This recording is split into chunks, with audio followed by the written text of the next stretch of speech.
Hi guys, my name is Sean. I'm a houseplant enthusiast from Jakarta, Indonesia. Welcome to today's video where I'm going to be talking about some stressful houseplants that I have in my collection, plants that give me anxiety, and I'm actually dealing with a lot of things right now, both in my work, financially as well, where I'm just really nervous all the time and these plants are just not helping.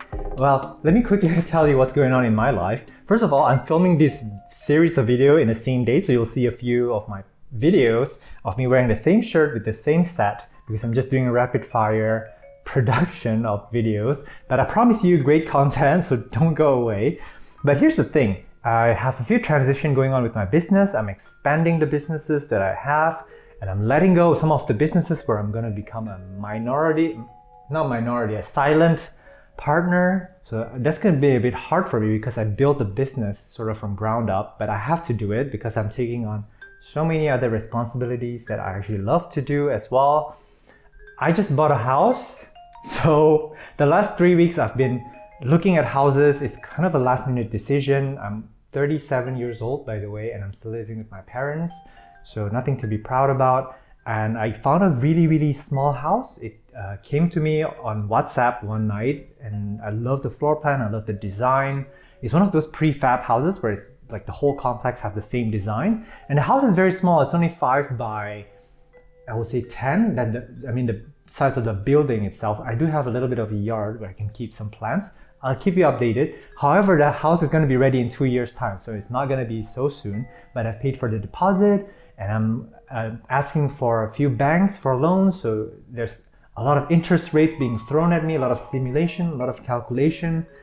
Oh my god, it's so stressful, you guys, but it must be done because I do need to move out from my parents' home. I'm clearly a bit stressed out, especially here over the pandemic. I need to build a life on my own, and small spaces actually brings me a lot of joy whenever I watch TV shows about small houses and those tiny houses.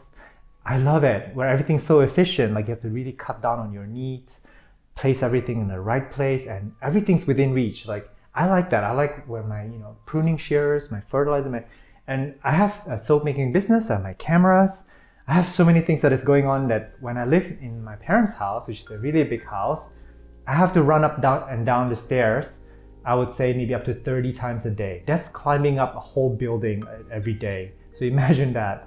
So anyway, sorry for the ramble, and I'm gonna get on with it, I guess. The first stress-inducing houseplant in my collection is the Hoya Linearis. So I bought this plant when it was still affordable. It's actually expensive. I can share with you the price. It's 750,000 Indonesian rupiah, and I got a huge pot of it. But it came with a very peaty type potting mix, pretty soggy, and it smelled like poop. So I repotted it into bark.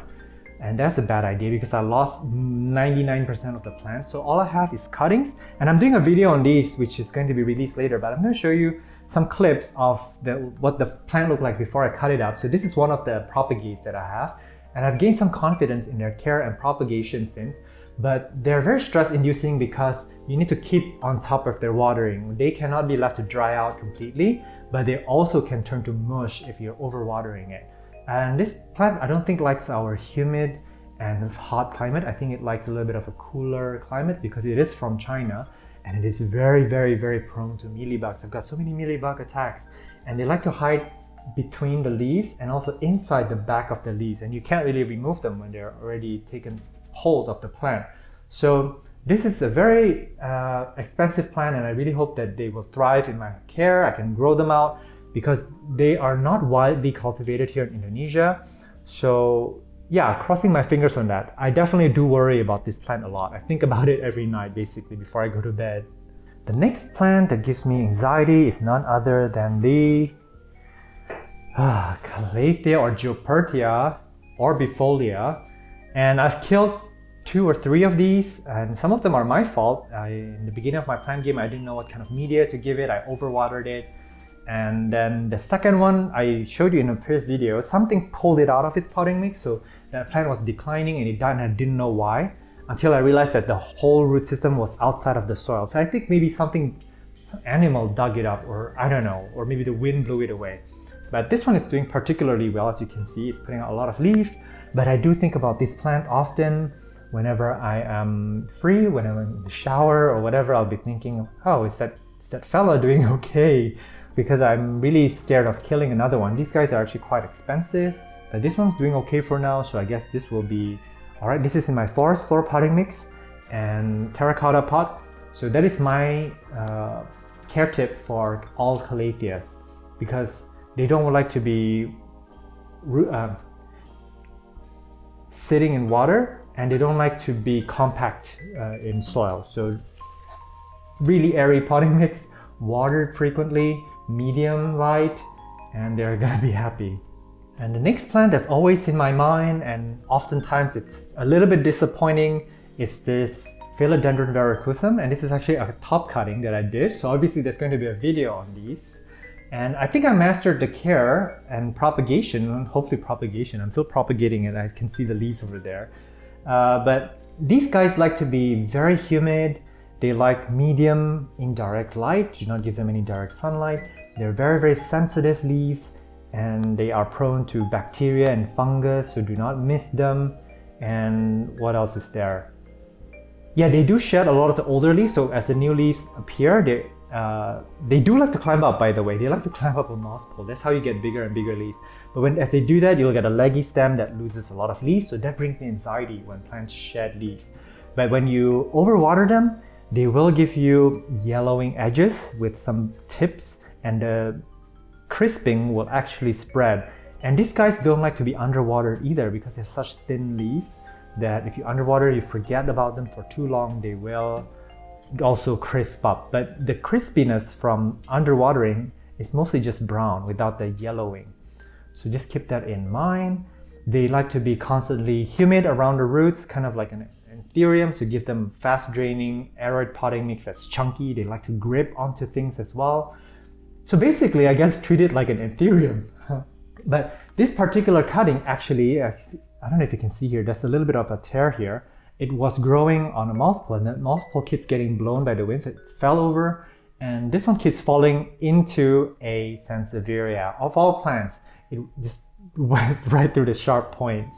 So yeah, I have a little bit of a tear there, and they are very prone to a little bit of bacteria and fungus attacks.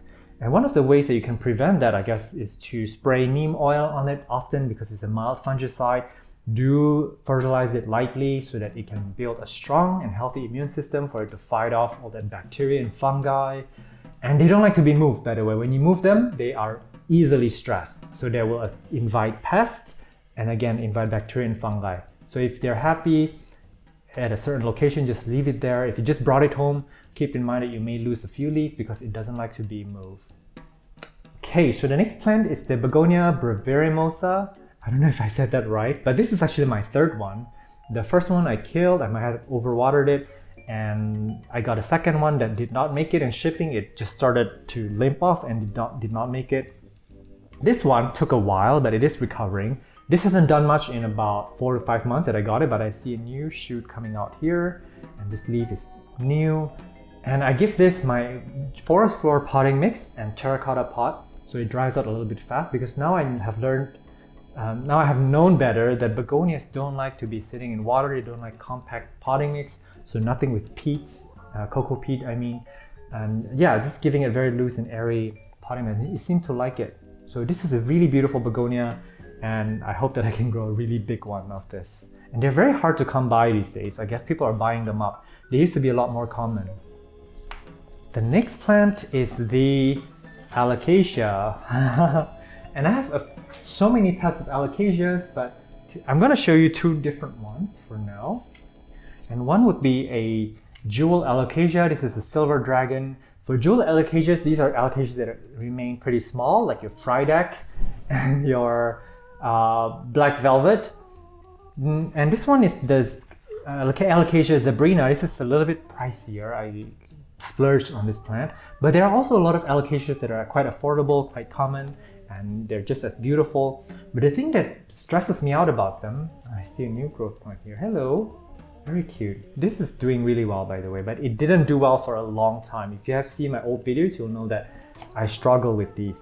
So they are very stress inducing because they will always drop leaves. So as new leaves emerge, the old ones will always flop over and die off. Like this one is yellowing, and yeah. They're also very prone to spider mites, so when you have them grown, especially indoors, you have to treat them with neem oil or your insecticide every 1 to 2 months. Systematic, just do it. Don't even question, don't even check your leaves. Just treat them, because you will 100% get spider mites, especially indoors, and it will move to your other plants. When it's outdoors, it's a little better. They will get some predatory bugs that will feed on the spider mites. I do see some spiders crawling around sometimes, and that's feeding on the spider mites.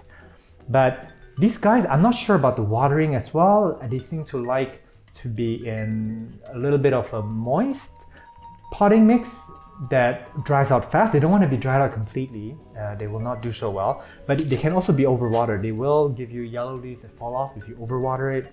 And they do have really robust root systems. So this is a plant, Alocasias, that I don't recommend to put into a tight pot. You can actually give them a slight, and I don't mean like a huge pot, but a slightly bigger pot, because they do have a robust root system. And also, as you can see from this pup here, they also put out bulbs from underneath, and that's how you propagate them. They do produce offsets. So when you have a slightly bigger pot, you give them more room to push out these offsets.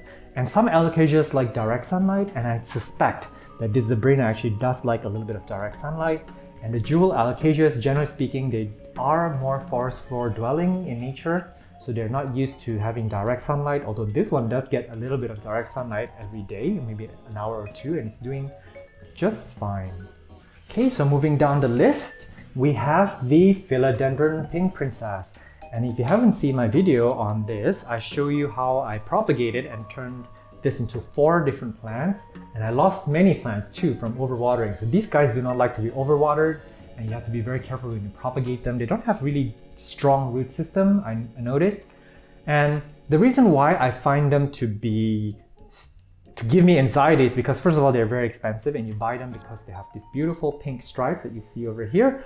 Unfortunately, all of my pink princesses have given me very, very few stripes. Like this is 1 out of, I don't know, 6 leaves. And this one has no pink stripes at all. And I've seen pictures online where you have absolutely no pink stripes at all, and suddenly you have the pink stripes. So they are very random. And unlike the variegated Monsteras, where you can control and predict the variegation, for these guys, you can't. And sticking them to better light does not promote variegation as well. And this is why it's very stressful for me. I always check on it whenever a new leaf unfurls. I'm always thinking to myself, oh Lord, please let there be variegation. And there isn't. And I have 2 more over there by my rack, and they don't have any variegation either. So this is a disappointing plant, and one that is very stressful for me to have. Ooh, but that being said, the plant is actually on itself very easy to care for. I don't want to poo-poo anyone who has it, and those of you who have really beautiful variegated plant, good for you, but I haven't had that experience myself. And this new leaf is so pretty, it's very shiny. Shiny and a little bit variegated.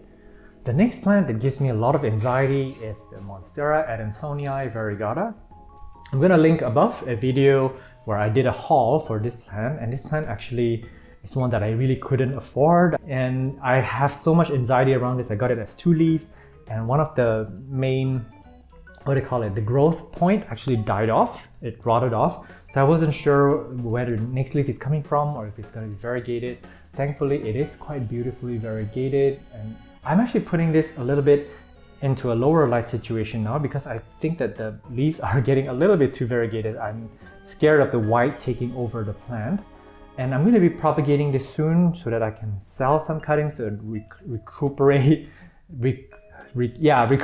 some of the losses, and so I can invest this money on other houseplants or a nursery or pay my home loans or whatever. But meanwhile, I do keep an eye out on this guy very often, and I'm scared. Ooh, it looks pretty from here. I'm going to take a picture on Instagram later. This is a pretty good angle like that. I don't know if you can see it from here. But anyways, I'm going to include the photo on the screen. Yeah, this is an expensive houseplant that I'm really terrified to lose. This is actually pretty scary to have, and thankfully I'm actually very good with adansonii. I have so many adansonii that are non-variegated. I would even say I'm an expert at growing them. So yeah, for those of you who are not confident with growing variegated plants and adansonii, I don't recommend it. The next plant that I have is one that I really struggle with all the time. And this is the Fittonia. I've killed, I don't know, I can't count how many Fittonias I've killed. I just don't know what they want. I actually grow these all in my general purpose potting mix, and this one hasn't grown at all. I showed this in my cheap plants haul video. Actually, you know what, this could be a new leaf, but this is about 6 months old and it doesn't do anything, and it feels like it's dying. That part of the main stem is dying off here, so I may have to propagate this. And rest in peace, my other Fittonias that I've killed. So I'm gonna keep trying with these guys, and I'm actually going to see if I can put these into my forest floor potting mix, because I feel like that's what they would like. I don't think they like to be sitting in wet soil. I don't think they like to be damp. I have a feeling they like to be humid but airy, kind of like Calatheas. So I've been getting my Fittonia cares from, no offense, from Western plant tubers that says that, yo, you gotta give them a fast draining soil, but you need to keep them wet and you need to wait for the leaves to droop down before you water them. That care tip doesn't work here, so I need to figure it out, because my tropical climate is so different from other climates. So I'm gonna figure this out. If you have Fittonia care in my climate, please do comment down below. I'll be interested to know how you've been caring for this and keeping it alive. Last but not least, I think if you follow my channel, you will know that I mentioned this a lot. This is the string of hearts. This is the variegated string of hearts. And yes, these are all propagates. They are taken from butterfly cuttings. So you take just a butterfly of them, you cut them into nodes, and you plant them on this sphagnum moss. And they actually propagate really easily for me, readily for me. But they are also slow to propagate. It takes about, I don't know, maybe 4 months to get to this size where you have little babies up here. It's very, very cute. But I keep killing them. Like, as they become established, maybe because I'm not a creature of habit, so these guys are not very forgiving when you forget to water it, or if you overwater it, they will lose the whole vine. But fortunately enough, you can take the vine and propagate it, which is why I actually have about, I don't know, like 6 or 7 pots of these that are full, that are growing babies. So I have more and more of these pots, but I can't grow them to the size where they trail down really beautiful. I haven't gotten them to that size yet. And wherever I grow them, and usually indoors actually, because I keep an eye out for it, they do get attacked by mealybugs. So they like to hide anywhere among the leaves, and they can really decimate the plant. So I need to figure out the care properly, and then I'll obviously do a video on that for you guys. And the string of hearts, it comes from Africa, which I believe from a region where it's not that humid and like it is here. So I have a feeling that our tropical and humid climate may not be suitable for these. They will turn to mush very easily. So yeah, stay tuned for the care tips of these guys. I'm at Botanist on Instagram. If you want to DM me on any questions regarding plant care and propagations, do DM me over there. I'll try my best to get back to you. If you haven't subscribed to my channel, what are you waiting for? It will really help me out a lot if you are subscribed. And also, if you're watching my ads on the videos, I try not to put too many ads, maybe at least 1 ad for every 15 minutes of content that I have. It will benefit me greatly if you don't skip the ads, because, well, I don't mean to offload my anxiety financially to you, but it will really help to have a little bit of income, a little bit more income from YouTube, because I have really big plans for my channel, for my nursery, and for my other businesses. And I hope that my content and businesses have enabled you guys to grow better. And yeah, thank you so much for your support for all this time. I will see you in the next video. Take care. Bye.